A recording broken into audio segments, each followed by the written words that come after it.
Praise the lord. దేవునికి స్తోత్రం. ప్రభువైన యేసు క్రీస్తు ఉన్నతమైన శ్రేష్టమైనటువంటి నామములో మీ అందరికీ కూడా రక్షకుడైన యేసు క్రీస్తు నామం పేరిట వందనాలు.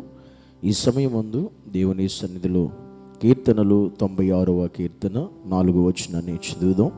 యెహోవా మహాత్యము గలవాడు, ఆయన అధిక స్తోత్రము పొందదగినవాడు, సమస్త దేవతల కంటేనూ ఆయన పూజనీయుడు.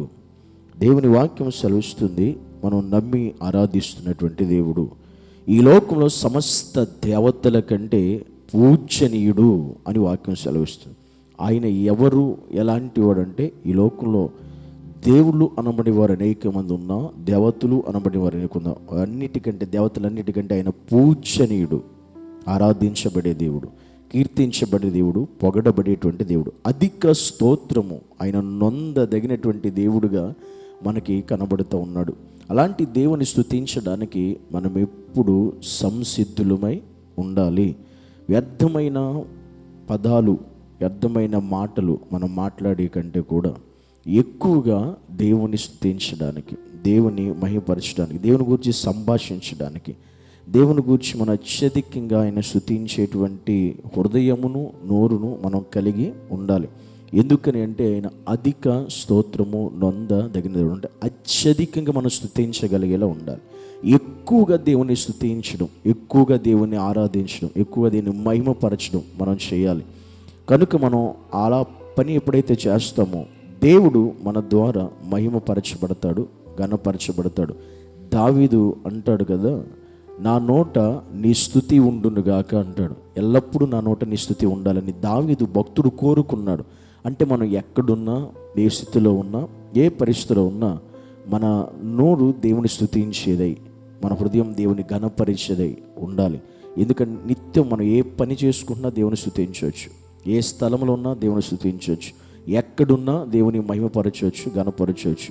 అంటే ఎట్టి పరిస్థితుల్లో అయినా, ఎలాంటి సందర్భంలో అయినా దేవుని మనం అత్యధికంగా మహిమపరిచేటువంటి వారుగా మనం ఉండాలి, ఘనపరిచేటువంటి వారుగా మనం ఉండాలి, హెచ్చించేటువంటి వారుగా మనం ఉండాలి అనే విషయాన్ని మనం పూర్తిగా గమనించాలి. కనుక నువ్వు ఎక్కడున్నా ఒకటే నేర్చుకోవాలి, నీ ద్వారా అత్యధికమైనటువంటి స్తుతి దేవునికి వెళ్ళాలి. ఎందుకంటే అధిక స్తోత్రము నొందదగిన దేవుడు మన యేసయ్య.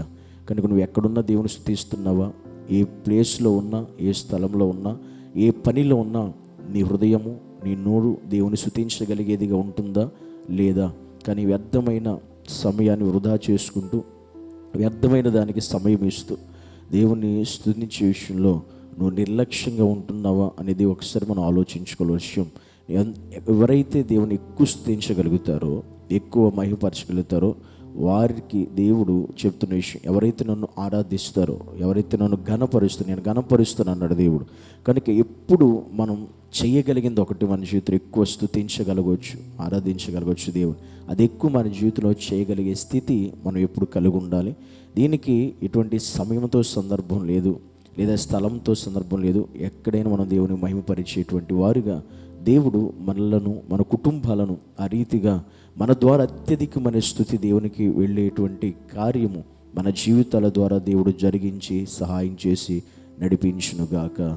ఆమేన్. పరిశుద్ధుడా, నీకు వందనాలు తండ్రి. నువ్వు అధిక స్తోత్రము నొందదగినవాడు, అంత మాత్రమే కాదు, సమస్త దేవతల కంటే పూజనీయుడవు. కనుక నువ్వు ఆరాధనకు యోగ్యుడవు, స్తుతులకు పాత్రుడు, స్తోత్రార్హుడు. అలాంటి నిన్ను స్తుతించే కృపను, ఆరాధించే భాగ్యాన్ని తండ్రి నువ్వు మాకు అనుగ్రహించిన విధానం బట్టి నీకే వందనాలు, స్తుతులు, స్తోత్రములు, కృతజ్ఞతలు చెల్లిస్తున్నాను దేవా.